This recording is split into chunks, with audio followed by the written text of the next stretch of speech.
എല്ലാവർക്കും നമസ്കാരം. എല്ലാവർക്കും ചലഞ്ചർ ആപ്പിൻ്റെ ടീച്ചിങ് യൂട്യൂബ് ചാനലിലേക്ക് സ്വാഗതം. പുതിയൊരു വീഡിയോയിലേക്ക് സ്വാഗതം. ഞാനിന്ന് പറയാൻ പോകുന്നത് സർക്കാർ സ്കൂളിലെ വിദ്യാഭ്യാസത്തെക്കുറിച്ചാണ്. ഒരു സ്വാതന്ത്ര്യദിന ദിവസം ഞാനൊരു ട്യൂഷൻ സെൻ്ററിൽ പഠിപ്പിച്ചതിന് ശേഷം കാറുമായിട്ട് പുറത്തോട്ടിറങ്ങിയ സമയത്ത് ഞാൻ ഹൈവേയിലേക്ക് കയറുകയാണ്. ആ സമയത്ത് ഒരു സ്വാതന്ത്ര്യദിന വിളംബര ഘോഷയാത്ര അതുവഴി കടന്നു പോകുന്നു. അവിടുത്തെ ഒരു പ്രമുഖ സ്കൂളിലെ സർക്കാർ സ്കൂളിലെ ഒരു ഘോഷയാത്രയാണ്. അപ്പം എല്ലാവരും ഉണ്ട്. നമ്മുടെ പ്രമുഖരായിട്ടുള്ള സ്വാതന്ത്ര്യ സമര സേനാനികൾ എല്ലാവരും ഇങ്ങനെ നിരനിരയായി പോകുന്നുണ്ട്. ഗാന്ധിജി ഉണ്ട്, അതുപോലെ നെഹ്റു ഉണ്ട്, ഭാരതാംബയുണ്ട്, അതേപോലെ ഒരുപാട് സ്റ്റുഡൻസ് ഉണ്ട്, വിവിധ വേഷം ധരിച്ച ആൾക്കാരുണ്ട്, ടീച്ചേഴ്സ് ഉണ്ട്, പോലീസും ഉണ്ട്.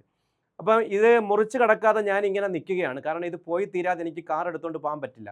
അപ്പോൾ എൻ്റെ തൊട്ടു പുറകെ വന്ന ഒരു പെട്ടി ഓട്ടോ, അതിനകത്ത് ലോഡുമായിട്ടാണ് വന്നിരിക്കുന്നത്. അയാളുടെ ജീവിതമാർഗ്ഗമാണ്. അയാൾ വന്ന് വളരെ ദേഷ്യപ്പെട്ട് പറഞ്ഞു, സാറ് വണ്ടി എടുത്തുകൊണ്ട് പോകും, എന്തിനാ വണ്ടി നിർത്തിയിട്ടിരിക്കുന്നത്, അതിൻ്റെ ഇടയിൽ കൂടെ പോകും എന്ന് പറയും.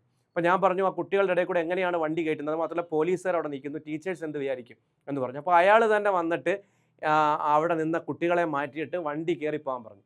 ഞാൻ വളരെ ശ്രദ്ധാപൂർവ്വം കുട്ടികൾക്ക് പോറൽ പോലും വെക്കാതെ വണ്ടി എടുക്കുന്ന സമയത്ത് ഒരു പോലീസ് ഓഫീസർ എന്നെ നോക്കുന്നുണ്ട്. എനിക്ക് നല്ല ടെൻഷനുണ്ട്. അപ്പോഴാണ് ഒരു ടീച്ചർ, ഈ കുട്ടികളെയും കൊണ്ട് വന്നൊരു ടീച്ചർ പെട്ടെന്ന് ദേഷ്യത്തോടെ പറയുകയാണ്, ഇങ്ങനെ ഈ വണ്ടി ഇതിൻ്റെ ഇടയ്ക്കൂടെ എവിടെ കുത്തിക്കയറ്റിക്കൊണ്ട് പോവുകയാണെന്ന്. ഒരുവിധം അവിടുന്ന് രക്ഷപ്പെട്ടു എന്ന് പറഞ്ഞാൽ മതി. പക്ഷേ ആ ടീച്ചറുടെ ചോദ്യം എന്നെ ഒരുപാട് ചിന്തിപ്പിച്ചു. ടീച്ചർ ചോദിച്ച ചോദ്യത്തിൻ്റെ പൊരുൾ എന്താണെന്നറിയാവോ? റോഡിൽ കൂടെ ആണോടോ വണ്ടി ഓടിക്കുന്നത് എന്നാണ് ടീച്ചർ ചോദിച്ചത്. ഞാൻ പറയാൻ പോകുന്നത് നമ്മുടെ കുഞ്ഞുങ്ങൾക്ക് നമ്മൾ കൊടുക്കുന്ന വിദ്യാഭ്യാസത്തെക്കുറിച്ചാണ്. റോഡെന്ന് പറയുന്നത് ഇങ്ങനെയുള്ള സംഭവങ്ങൾക്ക് വേണ്ടിയുള്ളതാണ് എന്ന് നമ്മൾ കുട്ടിക്കാലം മുതൽ നമ്മുടെ സമൂഹത്തിൽ ആഴ്ന്നിറങ്ങിയ ഒരു കാര്യമാണ്. ഇപ്പം രാഷ്ട്രീയക്കാരും അതുപോലെ തന്നെ ഉത്സവക്കാരും അതുപോലെ എല്ലാ ആഘോഷങ്ങളും റോഡിലാണ്. എന്ത് പരിപാടിയും റോഡിലാണ്. ഇനിയിപ്പം നമ്മുടെയൊക്കെ വീട്ടിലെ കല്യാണങ്ങളും ബർത്ത്ഡേകളും മാത്രമേ കൂടെ ഉള്ളൂ ഇനി റോഡിൽ ആഘോഷിക്കാൻ. ബാക്കിയെല്ലാം റോഡിലാണ്. വിദേശ രാജ്യങ്ങളിലെ സ്ഥിതി വളരെ വ്യത്യാസമാണ്. നമ്മുടെ പുതിയ തലമുറ ഇത് കണ്ടു വളരുന്ന നമ്മുടെ പുതിയ കുഞ്ഞുങ്ങൾക്ക് ഇതൊരു പുതുമയായി തോന്നില്ല. നമുക്ക് പ്രശ്നം വരുന്നത് എപ്പോഴാണെന്ന് ചോദിച്ചാൽ, നമ്മളൊരു ഹോസ്പിറ്റൽ കേസിന് പോകുമ്പോൾ, അല്ലെങ്കിൽ ജീവിതത്തിലെ ഏതെങ്കിലും ഒരു സുപ്രധാനമായ കാര്യത്തിന് നമ്മൾ സമയത്തെത്താൻ വേണ്ടി പോകുന്ന സമയത്തായിരിക്കാം ഇതുപോലുള്ള ബ്ലോക്കുകൾ വരുന്നത്. ഞാനും നിങ്ങളും ഒക്കെ ജീവിതത്തിൽ ഒരുപാട് സഹിച്ചിട്ടുള്ള കാര്യമാണിത്. വളരെ ടെൻഷൻ ഉള്ള സാഹചര്യങ്ങളിലൂടെ നമ്മൾ കടന്നു പോയിട്ടുണ്ട്. ഞാൻ പറയുന്നത് ശരിയല്ലേ? അങ്ങനെയുള്ള അനുഭവം നിങ്ങൾക്കുണ്ടെങ്കിൽ നിങ്ങൾക്കും കമൻറ്റ് ചെയ്യാം. നാം അവർക്ക് കൊടുക്കുന്ന വിദ്യാഭ്യാസം എന്താണ്? വളരെ ചർച്ച ചെയ്യേണ്ട ഒരു കാര്യമാണ്. ഈ റോഡുകളിലെ ഷോകളും അതേപോലെ ഉത്സവ പരിപാടികളും പാർട്ടി പരിപാടികളും ജാഥയും ഒക്കെ നിരോധിച്ച് ഗവൺമെൻറ്റിൻ്റെ ഓർഡറുണ്ട്. ആ ഓർഡർ നിലനിൽക്കുകയാണ്, നിയമം നിലനിൽക്കുകയാണ് ഈ പറയുന്ന പരിപാടികൾ നടക്കുന്നത് എന്നുള്ളത് നമ്മളെ വിഷമിപ്പിക്കുന്ന കാര്യമാണ്. രാഷ്ട്രീയക്കാരും മത സംഘടനകളും അമ്പലക്കാരും നടത്തുന്നത് നമുക്ക് സഹിക്കാം. പക്ഷേ വിദ്യാഭ്യാസമുള്ള സ്കൂളുകാർ എന്തിനാണ് ഇങ്ങനെയുള്ള പരിപാടികൾ റോഡിൽ നടത്തുന്നത് എന്ന് ചിന്തിക്കുമ്പോൾ വിഷമം ഉണ്ടാക്കുന്നുണ്ട്. ഇതെൻ്റെ മാത്രം അഭിപ്രായമാണ്. പറയാൻ പോകുന്നത് അതല്ല. ഒരു സ്കൂള് നല്ലതാണോ ചീത്തയാണോ എന്ന് നമ്മൾ അഭിപ്രായം ചോദിക്കാറുണ്ട് നമ്മുടെ കുഞ്ഞുങ്ങളെ ചേർക്കുന്നതിന് മുമ്പ്. സത്യം പറഞ്ഞാൽ നമ്മൾ അഭിപ്രായം ചോദിക്കുന്നത് ആ സ്കൂളിൽ പഠിക്കുന്ന കുട്ടികളോടോ ടീച്ചേഴ്സിനോടോ അല്ലെങ്കിൽ പാരൻസിനോടോ PTA ഒക്കെ ആയിരിക്കും നമ്മൾ ചോദിക്കുന്നത്. പക്ഷേ ഒരു സ്കൂള് നല്ലതാണോ എന്നറിയാൻ രണ്ട് കാര്യങ്ങൾ കയറി നോക്കിയാൽ മതി. ഒന്ന്, ആ സ്കൂളിൻ്റെ ബാത്റൂമുകൾ കയറി നോക്കിയാൽ മതി, അതിൻ്റെ ചുവരുകൾ നോക്കിയാൽ മതി.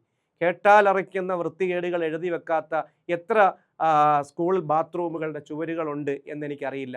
ഞാൻ പഠിച്ച സ്കൂളുകളിലും ഇതുണ്ടായിരുന്നു എന്നുള്ളത് സത്യമാണ്. ഇപ്പോഴും സ്ഥിതി വ്യത്യാസമല്ല. രണ്ട്, സ്കൂൾ വിട്ട് കഴിയുമ്പോൾ പുറത്ത് റോഡിൽ കുട്ടികൾ പോകുന്ന രീതി ശ്രദ്ധിച്ചാൽ നമുക്ക് മനസ്സിലാവും. ലോകത്തുള്ള സകല പോലീസുകാരും സ്കൂൾ വിടുന്ന സമയത്ത് റോഡിലാണ്. ക്രമസമാധാനം പാലിക്കേണ്ടവർ ട്രാഫിക് ജോലി ചെയ്യുകയാണ്. സത്യം പറഞ്ഞാൽ നമ്മുടെ കുഞ്ഞുങ്ങൾക്ക് റോഡിൽ എങ്ങനെ പെരുമാറണമെന്നറിയില്ല. ഹോൺ അടിച്ചാൽ തിരിഞ്ഞു നോക്കാൻ പോലും ക്ഷമയില്ലാതെ റോഡ് ഞങ്ങളുടേതാണ്, ഞങ്ങൾ പോയി കഴിഞ്ഞിട്ട് നിങ്ങൾ ഇനി പോയാൽ മതി എന്ന ആറ്റിറ്റ്യൂഡ് നടക്കുന്ന കൊച്ചുങ്ങളെ ഞാൻ ഒരുപാട് കണ്ടിട്ടുണ്ട്. ആരെയാണ് കുറ്റം പറയേണ്ടത്? സന്തോഷ് ജോർജ് കുളങ്ങര ഒരിക്കൽ പറഞ്ഞിട്ടുണ്ട്, 18 വർഷം സ്കൂളിൽ പഠിപ്പിച്ചിട്ട് റോഡിൽ കൂടെ എങ്ങനെയാണ് മര്യാദയ്ക്ക് വണ്ടി ഓടിച്ചു പോകുന്നത്, അപകടം പറ്റാതെ വീട്ടിലെത്തുന്ന റോഡിൽ എങ്ങനെയാണ് പെരുമാറുന്നത് എന്ന് പഠിപ്പിക്കാൻ കഴിഞ്ഞില്ലെങ്കിൽ പിന്നെ നിങ്ങൾ എന്താണ് കുഞ്ഞുങ്ങളെ പഠിപ്പിക്കുന്നത്? ഇത്രയും കാലം നിങ്ങൾ എന്തെടുക്കുകയായിരുന്നു എന്ന് ചോദിക്കും. ചുരുക്കി പറഞ്ഞാൽ ശരിയാണ്, പഠിപ്പിക്കേണ്ട പലതും നമ്മൾ സ്കൂളുകളിൽ പഠിപ്പിക്കുന്നില്ല. ഇത് വലിയ ഒരു ആശങ്ക ഉണർത്തുന്ന കാര്യമാണ്. ഞാൻ ആരെയും കുറ്റപ്പെടുത്തുകയല്ല, ഞാനും ഇതിൻ്റെ ഭാഗമാണ്. ഞാനൊരു അധ്യാപകനാണ്. നമ്മൾ പോലും പലപ്പോഴും പറയാൻ മറന്നു പോകുന്ന, പഠിപ്പിക്കാൻ മറന്നു പോകുന്ന പല കാര്യങ്ങളുമുണ്ട്. നമ്മൾ പാഠപുസ്തകങ്ങൾ ഫിനിഷ് ചെയ്യാൻ, സിലബസ് ഫിനിഷ് ചെയ്യാൻ വേണ്ടി തിടുക്കപ്പെടുന്ന സമയത്ത് കുഞ്ഞുങ്ങൾക്ക് പറഞ്ഞു കൊടുക്കേണ്ട അത്യാവശ്യം ചില കാര്യങ്ങളുണ്ട്. ജപ്പാനിലൊക്കെ ആണെങ്കിൽ 5ാം ക്ലാസ് വരെ കുഞ്ഞുങ്ങൾക്ക് പരീക്ഷയില്ല എന്ന് ഞാൻ കേട്ടിട്ടുണ്ട്. അവരെ പഠിപ്പിക്കുന്നത് റോഡ് നിയമങ്ങളും അവരുടെ നാട്ടിലെ നിയമങ്ങളും മാനേഴ്സും ഒക്കെയാണ്.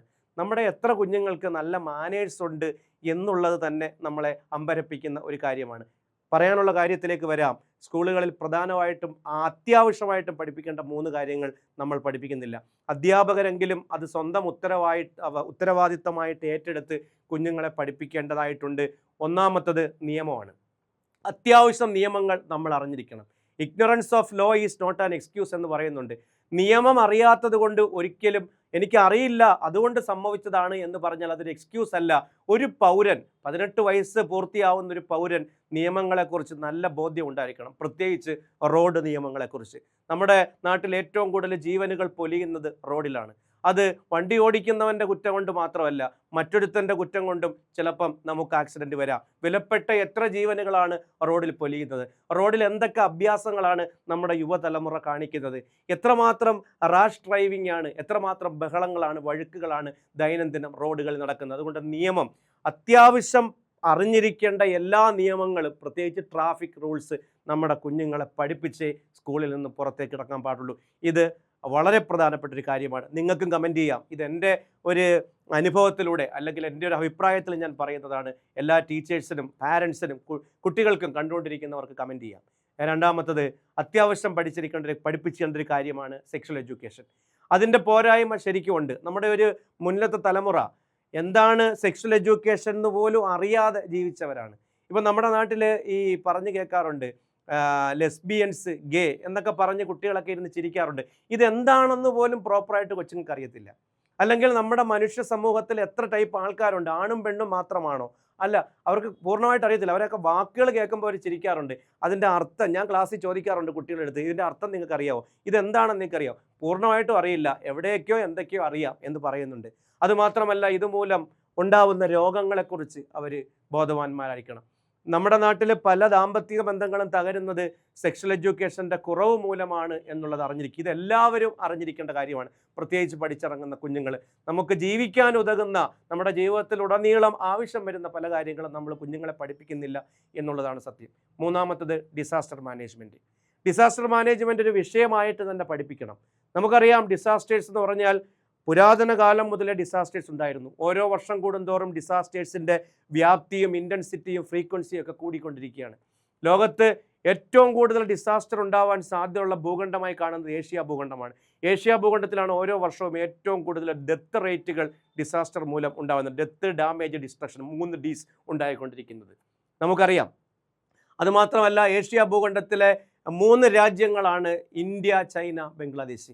അവിടെയാണ് ഏറ്റവും കൂടുതൽ ഡിസാസ്റ്റർ ഉണ്ടാവാൻ സാധ്യതയുള്ളത്.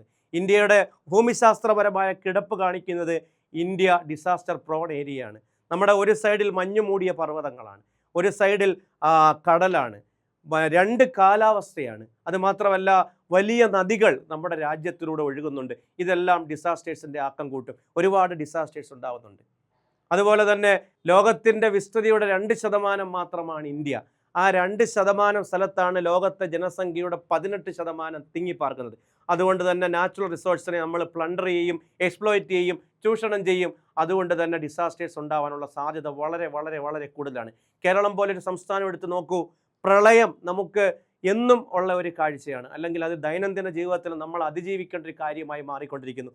മഴ നിർത്താതെ 2 ദിവസം പെയ്താൽ നമ്മൾ വെള്ളപ്പൊക്കത്തിലാകും, നമ്മൾ പ്രശ്നത്തിലാകും. നമ്മൾ അതിനെയൊക്കെ അതിജീവിച്ച് വന്നവരാണ്. പക്ഷേ ഈ ഡിസാസ്റ്റർ മാനേജ്മെൻറ്റ് പ്രോപ്പറായിട്ട് നമ്മുടെ കുഞ്ഞുങ്ങളെ പഠിപ്പിക്കുന്നുണ്ടോ? കേരളത്തിൽ ജീവിക്കുമ്പോൾ അത്യാവശ്യം പ്രളയം വരുമ്പോൾ എങ്ങനെ ഓവർകം ചെയ്യണം, അതിനെന്തൊക്കെ പ്രിക്കോഷൻസ് എടുക്കണം, അതിനെന്തൊക്കെ തയ്യാറായിട്ടിരിക്കണം, ഉരുൾപൊട്ടലുണ്ടാകുമ്പോൾ എന്ത് ചെയ്യണം, ഇങ്ങനെയൊക്കെയുള്ള കാര്യങ്ങൾ ആ റീജിയനെ മനസ്സിലാക്കി, ആ ജീവിക്കുന്ന സാഹചര്യങ്ങളിൽ ഉണ്ടാവും. എല്ലായിടത്തും എല്ലാ ഡിസാസ്റ്റേഴ്സും ഉണ്ടാവാറില്ല.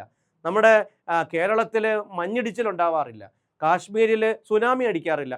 ഓരോ റീജിയണിലും ഉണ്ടാവുന്ന ഡിസാസ്റ്റേഴ്സ് എന്തൊക്കെയാണെന്ന് മനസ്സിലാക്കി അതിന് പ്രത്യേക ട്രെയിനിങ് നമ്മുടെ കുഞ്ഞുങ്ങൾക്ക് കൊടുക്കാനും നമ്മുടെ വിദ്യാഭ്യാസത്തിൽ ചേർക്കണം. ഇതിനോടൊപ്പം തന്നെ അപ്രസക്തമല്ലെങ്കിലും ഞാൻ പറയാൻ വിട്ടുപോയതാണെങ്കിലും പ്രസക്തമായൊരു കാര്യം പറയാം.